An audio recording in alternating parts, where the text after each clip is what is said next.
Hello అండి, అందరికీ ముందుగా శ్రీ పరభవనామ సంవత్సర ఉగాది శుభాకాంక్షలు. ఇంకా ఉగాది అంటే అందరికీ ముందుగా గుర్తొచ్చేది బూరెలే కదా. ఇంకా బొబ్బట్లు అంటారు, భక్ష్యాలు అంటారు. చాలా సైడ్స్ కొందరు జనాలు కొన్ని నేమ్స్తో పిలుచుకుంటారుగా. మేమైతే బూరెలు అంటాము, బొబ్బట్లు. అండ్ ఉగాది ఎంతో ప్రత్యేకమైన బొబ్బట్ల రెసిపీ చూసేద్దామా? ప్రాసెస్లోకి వెళ్ళే ముందు తెలిసిందే కదా, మన ఛానల్ అయితే సబ్స్క్రైబ్ చేసుకోండి. ముందుగా అయితే శనగపప్పుని ఉడకబెట్టుకోవాలి. జస్ట్ ఒక 50% అలా ఉడకాలంటే, మొత్తం ఉడకాల్సిన అవసరం లేదు. కొద్ది ఉడకగానే ఇంకా మీకు వీడియోలో కనిపిస్తుంది.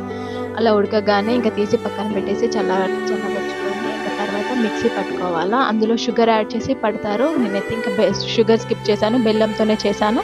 ఇంకా బెల్లం కూడా యాడ్ చేశాను. అందరూ బెల్లంని పానకం పట్టి చేస్తారు. ఇంకా నేను అలా ఏం చేయలేదు, జస్ట్ మిక్సీ కొట్టాను. అందులో ఒక 2 ఇలాచీలు యాడ్ చేసేసి మిక్సీ కొట్టాను. అది మిక్స్ చేసేసి ఇంకా ముద్దల్లాగా చేసేసుకొని, తర్వాత ఇంకా అది చేయడానికి మనం చపాతీ పిండిలాగా కలిపేసేసుకొని పెట్టుకోవాలా. మైదా పిండి ఆర్ గోధుమ పిండి ఏదైనా కలిపేసి అట్లా ముద్దలాగా చేసి పెట్టుకోవాలా. చపాతీ పిండిలాగా అయితే కలిపేసుకోవాలా. ఆల్మోస్ట్ అందరికీ తెలిసే ఉంటుంది చపాతీ పిండి, అందుకే ఇంకా నేను ఆ వీడియో తీయలేదు. ఇంకా ఇలా చేసేసుకొని ఆ పూర్ణంని అందులో పెట్టి ఓలెల్లాగా చేసేసుకోవాలి. వీడియోలో చూపిస్తున్నట్టుగా చేసేసుకొని చాలా సింపుల్గా చేసుకోవచ్చు. చాలామందికి చేసుకోవడం తెలీదు, చాలా పెద్ద ప్రాసెస్ అనుకుంటారు. చాలా సింపుల్గా చేసుకోవచ్చు ఏదైనా కానీ. ఇంకా అలా ఓలెల్లాగా చేసేసుకొని ఇంకా మనం చపాతీలాగా చేసేసుకోవడమే. ఇంకా నా దగ్గర ప్లాస్టిక్ కవర్, ఒక వెజిటేబుల్స్కి వచ్చిన కవర్ ఉంటే 4 సైడ్లు కట్ చేసేసేసి ఇంకా అలా చేశాను. ఇంకా అలా నార్మల్గా సింపుల్గానే చేసేసుకోవచ్చు. చపాతీలాగా చేయితో అనేస్తే అయిపోతుంది.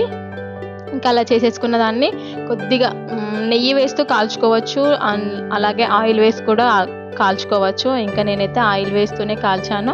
ఇంకా అలా చాలా పెద్దగా సన్నగా చేసుకుంటే బాగుంటుందని అలా చేశాను. ముందుగా కొద్దిగా ఆయిల్ వేసేసుకొని పెనం మీద ఇంకా అలాగే బూరెని కూడా వేసేసుకొని పైన ఆయిల్ యాడ్ చేస్తూ కాల్చుకుంటే బూరె బాగా అంటే చాలా స్మూత్గా ఉంటుంది అనమాట.